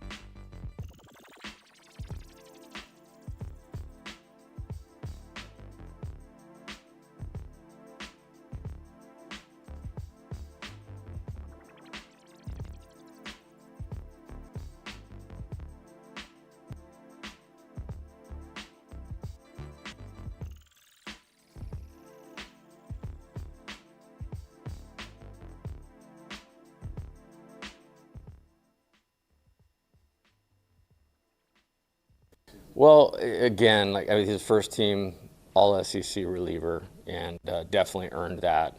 I think I just saw something on a stat sheet. I was looking at the SEC leaders, and he was in the top 3 in ERA in this league with 30 innings or more. And so that's a pretty solid run. As far as the recent thing, small park, man. There's 2 triples that off the wall that, ended up being 3 bases, which is kind of like a home run. It's pretty close to a home run. One of them would have been a fly ball out for sure, and the other one Jake actually almost caught. Scobie hit the homer to the left center, which was a good swing, and credit them. They put together a good rally, but I think he would just tell you it would be an execution piece. That's why I think him only throwing 30 pitches, not throwing twice. I'd made up my mind on Saturday. We were not putting either of them in the game, on Saturday. And so what a great job by Maverick, by Cooper, and by Chase in the last 2 innings. That was the highlight of the series for me was the last 3 innings on Saturday. 1 run on offense. We gave up a solo homer, but great relief pitching. Trademark of teams that win this time of year is being great in the 7th and 9th inning, and I thought we did that on Saturday.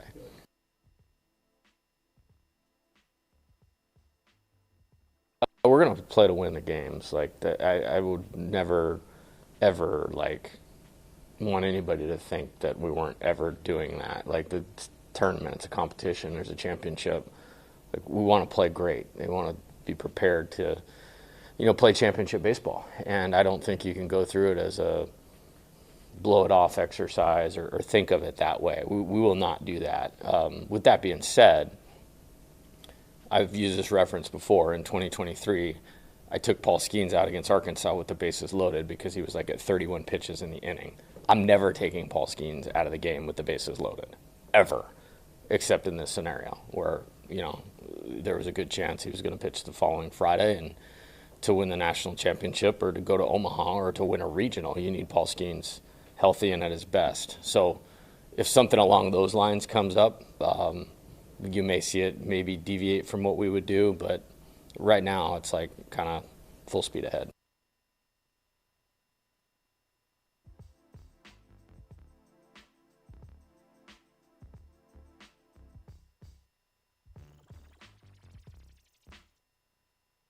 When you return in rare form, they all gonna be sick. You ever seen a living legend, just know that I'm it. Slow grind like IT, just know that I'm it. Now I'm back up in my bag, I'm giving them fits. Bounce the bat like John Morant, you know that I'm lit. Making plays like Jack Bash, I'm never gonna sit. Had to be patient, so I waited for the situation. Now that I'm focused, I'm Dude got in his bag right there. Wait, do that one again. Do it again. I want to watch it again. That was pretty cool. What was it? So go back to the logo. No. Oh, get to Glenn. It's in memoriam. It looks like he's passed away. Oh, God. Oh. Welcome back here. Hour number 2 closes it out. Appreciate you guys hanging out with us this morning. Let's see what we got our memories in here. Bada bing, bada boom. Todd Peterson. Yeah. Brian, that's going to be everybody's memory, really. Carl Dunn, Blake Dean grand slam versus Alabama. LSU wins tight game in the SEC tournament versus Arkansas in 2017 with 2-1 and 2 outs. It's really hard to one up that Todd Peterson. Yeah, just the interview, everything that came with it. You're like, because you weren't.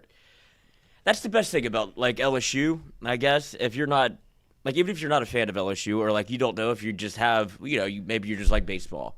There's the Todd Peterson moment. The fact that like he gets this, like nobody's ever even interviewed him before. And he's like, no, I drop bombs, I hit nukes. You're like, who is this kid? Like that's what if I weren't like an LSU fan, you'd have to look and be like, they always seem like they're having fun. Like what's in the water over at LSU? Awesome. Because it is. And so it's like, then you have him on the podium with Paul Benaire. He's like, no, I didn't hit in high school. He's like, you didn't hit it in the games? Coach, if I'm going to be honest with you, I didn't hit in high school. I mean, I was a pitcher. You lied to me, Todd? Todd, you didn't hit in the games? In the baseball games? No, I mean, Coach, I took BP a couple times. I did hit nukes. Like, you lied to me? And he's like, he fucking lied to me. Coach, I wanted to swing. Like, dude, it is the. I want to bring it up now. I can watch. I watch it every time it comes up because it like never gets old. I remember my dad, because 2017. I'm in high school. My dad loves LSU sports, of course. Passed it down. And my dad's repeating Todd Peterson all the time because my dad, that's the thing that stands out to him, useless sound montage on Dan Le Batard. Those are his favorite things. It's just those little things that get stuck in your brain. And I can vividly remember Todd Peterson in my brain forever. Stepped in the batter's box. Here it is. Go yard. I'm a pitcher. Why not swing as hard as I can? I got nothing to lose. What did Paul Benaire tell you before you walked up there? Well, at first, he said, just go up there, don't swing the bat, don't do anything. And then it changed the pitch, and I was like, he's getting scared out there. He's like, yeah, did you ever hit in high school? I go, I hit bombs. He's like, all right, I swing away. A few moments later. When's the last time you've had an at-bat in a competitive baseball game? High school, I guess. Coach, I'll be honest, I didn't hit in high school. My coach didn't let me. I hit BP a couple times. I did hit nukes, I'll tell you that. But yeah. You didn't even hit in the games in high school? No. He wouldn't let me. He didn't want me to get hurt, but I guess it paid off. All the so you lied to me? Coach, I wanted to swing. I had to. Thank you for lying to me, Todd. Well, yeah. Just... He could see the gears turning in his head. I think I can tell the truth. Yeah, well, he said it high school, I guess, and then he looks at Paul and he's like, Coach, I'm going to be honest with you. That is an all-timer forever. And then, to look at Paul, I can't imagine what's going through his brain of, the high of what just happened in that baseball game. And then you're like, you lied to me. You didn't hit? And the fact that Todd Peterson's like, I just wanted to hit. This is a big time. This is trying to win. And you're like, it'd be a cool time for me to get in a bat here. Dude, this would be awesome if I got to swing the bat, huh? I should change the pitchers. Coach, I hit in high school all the time. Bat 450. But then bombs, Coach. Then you get to have, obviously, if none of that happens, even if it's a walk, you don't even tell that story. But the way that he hit one off the top of the wall banger, and it's like, Coach, I'm telling the truth. This is way too good of a story for what just happened to keep it to myself. Well, that was the only time he could tell it, right? And not get in trouble for it. Yeah, Paul's still because what if he calls on him again? Right. Todd, go up again. That's the only thing that would have been good for Todd. It's now maybe I can work myself into the lineup here. Right. Because this is and if you look at it, Paul, has that. Todd has that moment, but he's also on the mound shoving. Yeah, that's game. why he had to go hit. That was awesome. And then you have the Ole Miss. I think LSU scored 2 runs on a wild pitch to win a baseball game. That was a great moment in Omaha, and in Hoover. And I think LSU wasn't really that good that year. So it was one of those they kind of need to get hot. And I remember we had a watch party before we were watch partying. Just went over to people's houses and watched the game. We're like, oh my God. Whenever you start to see those moments, and it gets so to be even if you think LSU was good, and you're like, oh, they don't need to play or to win or whatever. But it's like once it gets cut, like once you win one, right? Then you're like, I want to win the whole fucking thing. It's still a tournament. Like that still clicks in your brain of like, you win the whole thing. Yeah, because Mikey and Jay Mitch both talked about it too. Because I think in 2008 they won like 23 straight games or something and rolled into rode into Hoover, and they're like 1-1, and they're like, we're hot right now. We're not trying to do anything but win. Right. Don't stop this train. I think in 2009 they came back and like 2 games at Hoover and won, and they're like, we're really good. Yeah. Like, and I don't think they lost the game either until the second game against Texas. Like they used like Hoover to kind of like get right and use that as like a launching pad of like, we're gonna win this. We're gonna win a regional, super regional at Omaha. And it's like we haven't lost in a month and a half. Like, we're winning the national championship. And they lost to Texas, and then they were like, I think we'll be all right. Yeah, I think we'll be just fine. Team players only meeting. Well, I mean, another memory that's a little recency bias, that South Carolina game last year, when you have Brady Neal on the covering home plate, and South Carolina gets gifted a run or whatever, and this whole. That's when Jay got ran. Yeah, because Jay gets booted out. They tried to straight steal home, and Brady Neal stepped on the plate. No, well, he stepped out of it was a balk because he left the catcher's area too soon. Interesting. And he's like, I've never heard that rule in my life. He's then they said something when they tried to take home or steal home or whatever. Like he was blocking the bag. He was blocking the plate or whatever, and he was out by a mile. Jay gets run out. But LSU came back like at a crazy comeback in that game. 6-0, 7-0. Yeah, they come back, and then you have Monster Milam. It flexes his muscle, walk off, throws the helmet off. He's got the purple dyed tiger hair. It was pretty awesome. He should bring that back. I wouldn't be surprised. I won't be surprised. But he has the long hair now. But if he goes back to buzz cut, tiger stripes. Everybody should do it. Because Bear's got a buzz right now. Mm-hmm. Bear would be awesome. I mean, they're roommates, aren't they? Monster and Bear? I don't know. I feel like they are. I feel like I saw that somewhere. They hang out quite a bit. Yeah. I mean, they look like best friends. Yeah, it's the perfect visual. It's like the Danny DeVito and of course. Arnold Schwarzenegger. It's Muggsy Bogues and Manute Bol. Yeah. Lean on me. Great picture. There are times when but yeah, no, I mean, Milo can't get the donut off the bat. Like this was during the scrimmage. They were batting like 2-3 or 2-3. And Milo like turns and looks at Bear and he's like, huh? Yeah, like, I'll do it. Like had passed it off to him. He has to knock it off. He's like, here, take it. And then, help me out. Jake Brown said the same thing. He's like, dude, it's actually hard to get that thing off of that. Yeah. Like, I look at Bear all the time. I'm like, brother, I might need you here. Yeah. Good thing you got Bear. Yeah. I mean, what did Jay call him? One of the strongest people I've ever met in my life. I mean, he is. Yeah, look at him. Nickname's Bear. Somehow he ended up in in batting gloves and a batting helmet instead of Rydell Speed Flex playing football in Tiger Stadium because he's a monster. But yeah, those are some good memories. What we got here? Blake Dean Grand Slam versus Alabama.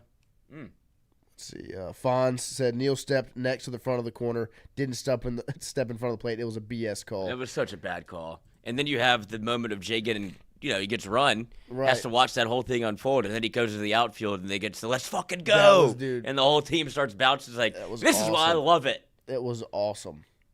I mean, me and my buddies were all watching it at his house, and we were just like, I remember when they made the call, we were all like what? Livid, like mad. Then they get out of it, and Milam walks it off, and it's like, I mean, it was big FU moment. It was beautiful. It truly was a beautiful, beautiful moment. Old Pulmonary. God, who will? He's staying in South Carolina. I saw that. Now, see, South Carolina bringing Pulmonary back for next season. He said after they lost to Florida on day one of the SEC tournament, disappointed but not discouraged after the 28-29 record in year one. If he feels support from the administration, he said yes, very simply yes. Now, from what I've seen on social media, South Carolina fans are not the happiest about Paul returning. But, I mean, you saw him do it when he was in LSU. He had a bad year one and then was able to turn it around quickly, win a championship 2 years later. But a lot of people were not happy with the decision of Pulmonary returning from what I could see on social media. Now, I don't truly know, because I don't have my ear on the ground in Columbia, South Carolina. But from what I saw on social media, people were not the most excited about Paul returning for year number 2 after a rough first season, because it definitely was a rough first year for the Gamecocks under Paul Maneri's direction. What you got? Just the comments underneath this, they're not pleased. No, not pleased. Not pleased at all from what I saw. I am. Read me a couple. 15 comment. I feel bad. Yeah. I like Paul. Me too. I predict a midseason firing next year, and what was great SC baseball program will be even further in the doldrums that will take a decade to get out of. I hate this. Ridiculous. Well, a gif of somebody jumping out of a window. Oh my. I'm sorry, Columbia. I saw Death somebody knell for Gamecock baseball. This is finally here. Gamecock here. I fully support you. We'll figure it out. We're all behind you, Paul. There you go. And there's one comment underneath. That's a friend. Change that profile picture to a clown. This guy's shit coach as is the rest of the staff. So, well, yeah, look, I mean, it's a $5 million buyout. Yeah, it's a lot of money. I saw somebody call South Carolina a blue blood of college baseball. I saw that too. I mean, they did win back-to-back national championships. They were trending in a direction where you had to. Like South Carolina was they were more looked at as baseball than anything else. And they're not a blue blood. No, they had a moment in the sun. Yeah, and it was awesome. That's like calling Florida a blue blood in basketball. Like, yeah, they won national championships. They're not a blue blood. No, they wear blue uniforms. Yeah, but I do think, and then Florida does it now. They might be back in that conversation. They just won another national championship. Yeah, I mean they're good, but that doesn't make you you can be a new blood. That doesn't make you a blue blood. Blue bloods are Kentucky, Duke, UCLA, Kansas, North Carolina. Like those are the blue bloods. Michigan State. And then you've got baseball. I mean, blue bloods. You've got LSU. What else? Who? USC. No. I mean, just because really. Who else would count as a blue blood to you in college? Virginia, Oregon State. Okay. North Carolina. Just that's recency bias, but Texas, as they would like to think. So I think they have one national championship. I mean, I understand why you would say USC. It's just been so long, right? Like it doesn't exist anymore. Yeah. Florida State. Yeah, Florida State. Yeah, LSU's cream of the crop though. Hey, that's see what else we got in this document here this morning. I'm your daddy now. Oh, Garrett Nussmeier, Michael Van Buren Jr., Tier 1 quarterback, as ESPN put out their tier lists. Let me see if I can pull up that tier list to give you the full list of tiers, as LSU's in tier number 1, along with Clemson, Oklahoma, Penn State, South Carolina. Of tier number 1 in the quarterback list, LSU faces 3 of the other 4. Clemson with Cade Klubnik, Oklahoma with John Mateer, South Carolina with Lenore Sellers. And this is quarterback rooms, not just quarterbacks. But LSU will face 3 of the other 4 top 5 quarterback rooms in the country. Tier 1B has Texas, Miami, and Florida. Tier 1B is so hot right now. 6 players. DJ Lagway at Florida, LSU will face him as well. Tier 2, Iowa State, Georgia Tech, Baylor, Arizona State. Tier 3, let's see if we've got Vanderbilt with Diego Pavia. LSU will obviously face him. Arkansas with Talon Green. LSU will face him. And then Tier 4, Michigan, Notre Dame, Ohio State, Washington. The Young Pups, they're called. Bryce Underwood, Julian Sayin, obviously a part of that group. Then you get to Tier 5, the waiting is the hardest part, is the name of that one. You've got Alabama, Ole Miss, Georgia, and Oregon there. Ty Simpson and Austin Simmons a part of that group. And then you've got Tier 6, second time's the charm, Texas A&M, Marcel Reed. That's about everybody LSU's facing. It's in the top 6 tiers. But you saw, a couple of other ones in that number 1 tier along with the Tigers. So, do you think that Ty Simpson's Alabama's starting quarterback when they play against LSU? Yeah. I think Russell? I think Russell's going to make a major move. Look, I've seen Ty Simpson play.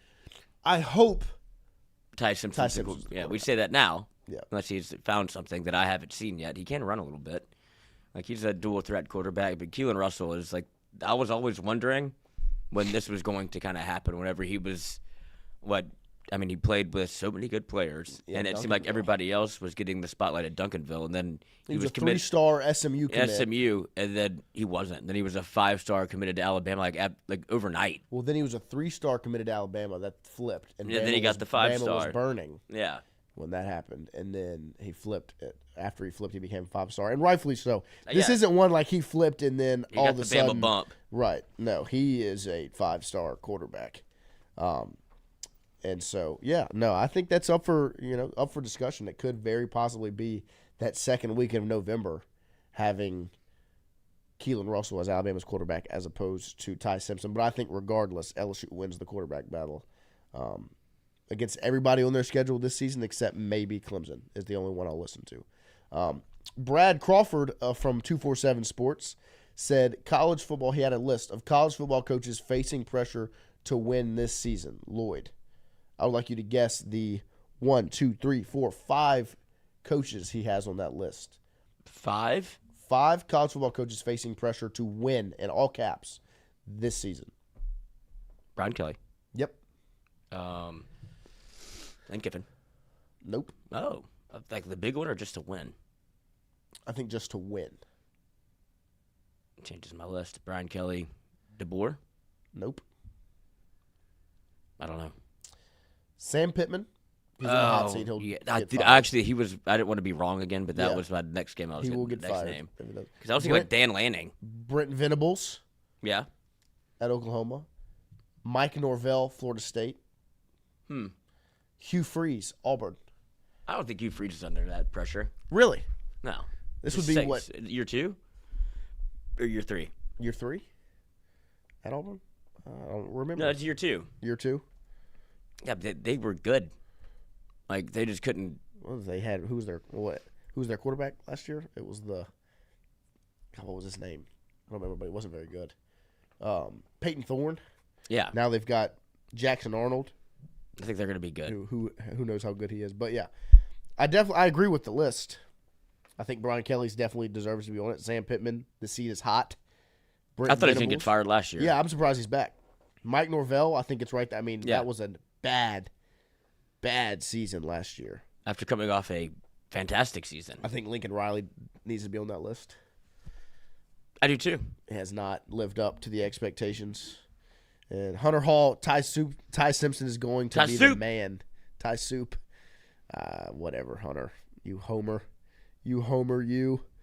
Ty Soup. But yeah, no, I mean that is the I don't know. I definitely think Brian Kelly's on that list. I don't think anybody can really dispute that. As much as I feel like the narrative around him has changed a bit, especially around the fan base of the success they've had in the offseason, people are kind of locked back in. It can all kind of turn on its head pretty quickly on August 30th, that's for sure. So, Brian Kelly. I think that the narrative around him from the end of the season to now has shifted because of the offseason success. Shifted in which way? More positive. Yeah, but more pressure. More pressure, but still more positive. Like, the pressure was different at the end of the season last year where it was like, you're not winning, people want you gone. Like, now it's, yeah, you're still under pressure, but now the narrative is more of a positive thing than a negative, I believe. But what I was saying was that can all turn real quick on August 30th in Clemson, South Carolina. So we will do our athletic connections here this morning. Hunter Hall said F the athletic connections. So we'll see how much smarter we are truly than the Alabama fan himself. That's right. There's nothing he can do about it. Nothing he can do about it. Me and Lloyd do have a long work day ahead of us today. We've got a whole lot of things. We got meetings and things lined up. I gotta shake this chicken.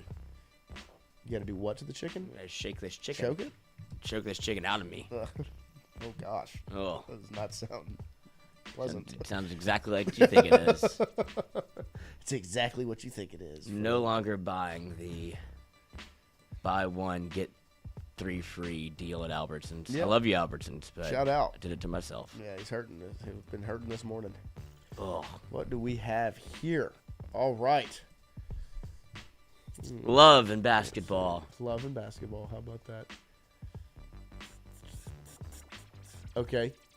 Westbrook, Levine, Love, Holiday are all UCLA basketball players. I believe. There we go. All right. We've got pads, face mask, chin strap, and Shell? football pylon. Oh, here we go. Let ace fault deuce. Yeah. You smart cookie, you. Yeah. Okay. Netherlands. Where? This is unbelievable. Syracuse. Okay. Shell. I feel like that's got to be it, huh? I don't know, but I'd like to guess. But because football pylon's the part to me. Try football pylon with pads, face mask, chin strap. I think that's it. No. What? Okay. Netherlands, Syracuse, football pylon. That's Basketball. orange. Is Netherlands orange? Mm-hmm. So it's orange. Orange things. See, they're starting to stretch a little bit. Yeah, it's still fun, though. That one was good, though. Begus, I'm goated. You are, Begus. You're goated, my friend. Go. Okay, buddy. Yeah, we appreciate you guys as we've made it to the end of hour number 2 here this morning. I do have one more question before we close it out, Lloyd. The NBA discussion. SGA won MVP. Should it have been him or Jokic? Jokic. I agree. On this day in 2006, the dedication 2 dropped. 2.